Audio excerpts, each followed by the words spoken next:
Hello my D students, आपका पुनः बहुत बहुत स्वागत है हमारे इस यूट्यूब चैनल में।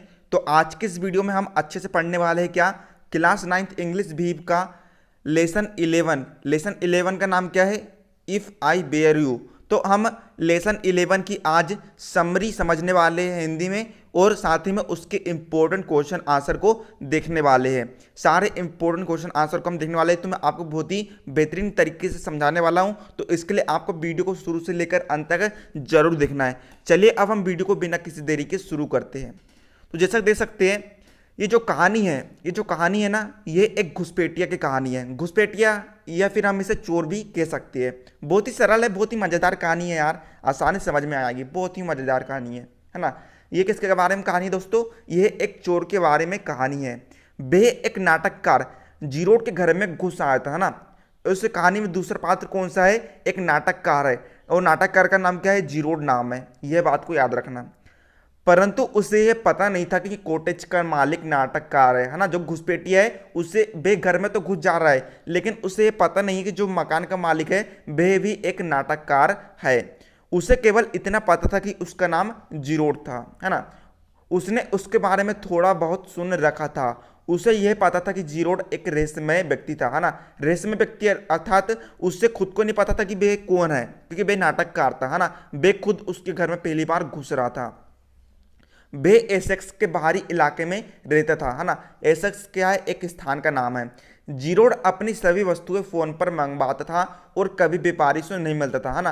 जो जीरोड है ना, जीरोड जो कि नाटककार है, वे काफी गुप्त रूप से रहता था, है ना। वे कभी घर से बाहर नहीं निकलता था। हमेशा जो वस्तुएं वे फोन पर मंगवा लेता था, मोबाइल के माध्यम से मंगवा लेता था, और कभी भी व्यापारी से नहीं मिलता था। काफी गुप्त तरीके से वे रहता था। उसे मिलना जुलना जीरोड के घर में घुसना, है ना। ये दूसरी यहाँ पर कहानी शुरू होती है। तो देखिए, घुसपैठिया एक अपराधी था, है ना। जो चोर होते हुए अपराधी होते ही है। उसने एक पुलिस वाले की भी हत्या की थी। अब पुलिस उसके पीछे लगी थी। उसके विचार में वे शरीर में रचना में जीरोड से मिलता जुलता था, है ना। जो घुसपैठिया का जो शरीर था ना, घुसपैठिया का शरीर जीरोड के शरीर से एकदम मिलता जुलता था। इस बात को आपको याद रखना है ना। जो है ना, तो अर्थात जो उसका शरीर था वह जीरोड के शरीर से मिलता जुलता था। उसने जीरोड को मारकर और फिर स्वयं जीरोड की भांति जिंदा रहने की ठानी, है ना। उसने क्या सोचा कि यदि मैं जीरोड को मार दूंगा, जीरोड को मारने के बाद मैं जीरोड की तरह वेशभूषा धारण कर लूंगा, मैं जीरोड की तरह दिखता हूं, मेरा शरीर जो है वह जीरोड की तरह है, तो मैं जीरोड की तरह रह लूंगा। अतः उसने एक दिन जीरोड के मकान में संग मारी, है ना। संग मारी अर्थात चोरी करने चला गया, चोरी मारी, है ना। जीरोड बाहर जाने की तैयारी में था। उस समय जीरोड अपने घर से निकलने की तैयारी में था। फिर देखिए आगे क्या होता है। बे जीरोड बाहर जाने की तैयारी में, उस समय जीरोड अपने घर से निकलने की तैयारी में था। वे अपने एक नाटक के रिहर्सल को देखने जा रहा था, है ना। खुद के रिहर्सल को देखने जा रहा था। उसने लिए उसने अपने लिए एक थैला तैयार कर रखा था, जिसमें रिहर्सल की तैयारी की सहायतार्थ सामग्री थी।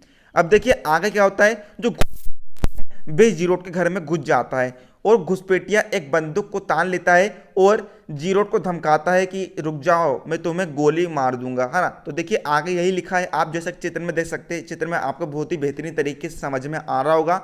तो देखिए आगे क्या होता है। घुसपैठिया की जीरोड को गोली मारने की धमकी, उस घुसपैठी ने बंदूक दिखाकर जीरोड को धमका दिया, है ना। जो घुसपैठिया है बंदूक दिखाकर धमका देता है। फिर देखिए आगे क्या होता है। उसने उससे अपने प्रश्नों का उत्तर देने को कहा। फिर उसने उसे बताया कि उसका इरादा उसे मारकर उसके मकान में जीरोड के रूप में रहने का था। जैसे कि मैंने आपको भी ऊपर बताया था, बे शरीर की रचना में जीरोड से मिलता जुलता था, है ना। जो उसका शरीर था बे जीरोड से काफी मिलता जुलता था, है ना। उससे मिलने वाले लोगों की संख्या भी अधिक नहीं थी, है ना। जो जीरोड था वह ज़्यादा लोगों से मिलता नहीं था, तो उसे कम लोग पहचानते थे। घुसपैठिया को लगा कि शेष जीवन वह जीरोड बनकर आसानी से रह सकता था। उसने जीरोड की आवाज़ की नकल करना भी सीख लिया था, है ना। काफ़ी हरकतें उसकी जीरोड टाइप की होने लगी थी। अब देखिए आता क्या होता है। जीरोड घुसपैठियों को सावधान करता है। जो जीरोड है ना, घुसपैठियों को धमका देता है। घुसपैठिया जीरोड को गोली मारने वाला था। तब जीरोड ने उसे सावधान किया कि वे उसे ना मारे। उसने घुसपैठियों को बताया कि वे भी एक अपराधी है और हत्यारा, है ना। ऐसा उसने योजना बनाई, है ना। जीरोड काफ़ी शातिर भी था। उसने क्या कहा कि मैं भी हत्यारा हूँ, यदि तुम मुझे गोली मार दोगे तो जो पुलिस है, यदि तुम मेरी तरह वेशभूषा धारण कर लोगे तो पुलिस जो है वे तुम्हें भी पकड़ लेगी, क्योंकि मैं भी एक हत्यारा हूँ। यदि उसने जीरोड की हत्या की तब उसे अवश्य फांसी होगी। वे अगर उसे उसके असली रूप में फांसी नहीं लगाएंगे तब जीरोड के रूप में लगा देंगे, क्योंकि जो घुसपैठिया है वे जीरोड के रूप में रहने। चित्र में देख सकते हैं, है ना। चित्र में जैसे कि आप देख सकते क्या होता है, घुसपैठिया, है ना। ये सुनकर घुसपैठिया सोच में पड़ गया। जीरोड के लिए यही मौका था। उसने उससे कहा कि वे उसके साथ उसकी कार में शीघ्रता से अधिक सुरक्षित स्थान की तरफ भाग ले। पुलिस वहां शीघ्र ही आने वाली थी। उसने एक दरवाजा खोला जो वास्तव में एक अलमारी का दरवाजा था। घुसपैठिया ने उसे देखने के लिए अंदर झांका। ये सब क्या थी, जीरोड की योजना थी।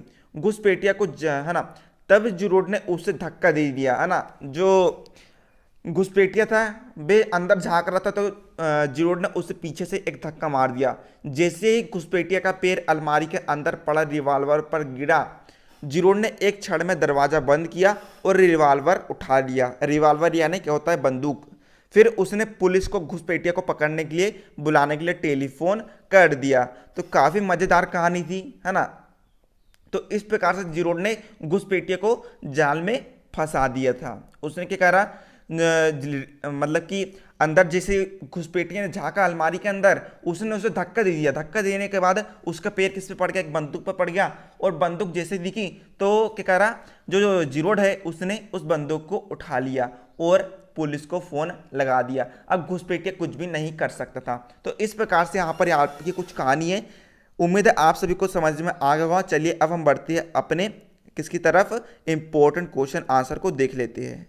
चलिए छात्रों, अब हम इनके इंपॉर्टेंट क्वेश्चन आंसर को अच्छे समझ लेते हैं। केवल 2 ही इंपॉर्टेंट क्वेश्चन आपको याद करना है। देखिए जिसमें कि पहला हमारा इंपॉर्टेंट क्वेश्चन है, व्हाई डज द इंट्रोड्यूयर यानी क्या होता है, घुसपैठिया, choose Gerard as the man whose identity his wants to take on. अर्थात घुसपैठिया जेराड को एक ऐसे व्यक्ति के रूप में क्यों चुनता है जिसकी पहचान उसको चाहिए, है ना। अर्थात कि, है ना, जो घुसपैठिया था उसे जेराड की पहचान चाहिए थी, तो उसको उसकी पहचान क्यों चाहिए थी। तो इसका आंसर हम लिखेंगे, the intruder chooses Gerard. Intruder यानी घुसपैठिया जेराड को चुनता है, because he finds him closely similar to him, क्योंकि वह उसको खुद के जैसे दिखने वाला पाता है। If he bears cloth like Gerard, यदि वह जेराड के जैसे कपड़े पहनता है, does no one will know that they are 2 person, तो कोई भी नहीं पहचान पाएगा कि वह 2 व्यक्ति है, 2 अलग अलग व्यक्ति है ना। जो घुसपैठिया यदि उसके जैसे कपड़े पहन लेता है तो वह बिल्कुल जेराड के टाइप दिखने लग जाएगा, तो जिससे कि कोई भी व्यक्ति है वह समझ नहीं पाएगा कि वह 2 अलग अलग व्यक्ति है। चलिए अब हम इसका सेकेंड क्वेश्चन देख लेते हैं। देखिए अब हमारा लास्ट क्वेश्चन है, what is the Gerard's profession. Profession यानी क्या होता है, व्यवसाय, है ना। व्यवसाय या फिर हम कह सकते हैं कि कोई व्यक्ति कौन सा काम करता है, हम उसे प्रोफेशन कहते हैं। जैसे डॉक्टर का प्रोफेशन अलग होता है ना, कई लोगों का प्रोफेशन अलग अलग होता है। तो वैसे ही जेराड का प्रोफेशन क्या है, quote the parts of the play that support your answer. तुम्हारे उत्तर की पुष्टि करने के लिए इस नाटक से आपको उदाहरण देने हैं। तो इसका आंसर में लिखेंगे, Gerrard is play right by profession. Play right यानी क्या होता है, नाटककार। जो नाटक करता है हम उसे क्या कहते हैं, नाटककार कहते हैं ना। जेराड नाटक का व्यवसाय करता है। द सपोर्टिंग वर्ड्स आर, है ना, उसके शब्दों की पुष्टि करते हैं। सॉरी यानी क्षमा, I can't let you have the props in time for rehearsal, है ना। अर्थात मुझे दुख है कि मैं इस टाइम में रिहर्सल के लिए कुछ नहीं बता पाऊंगा। ये जो शब्द है वे इस बात की पुष्टि करते हैं कि वे नाटककार है। तो इस प्रकार से मैंने आपको आज के इस वीडियो में सारे समरी समझ ला दिया हूँ, साथ ही में सारे इंपोर्टेंट क्वेश्चन आज समझा ली हूँ। आप इन्हें अच्छे से तुरंत याद कर लेना तो आपको याद हो जाएगा। तो मिलते हैं अगली वीडियो, तब तक के लिए जय हिंद, जय भारत।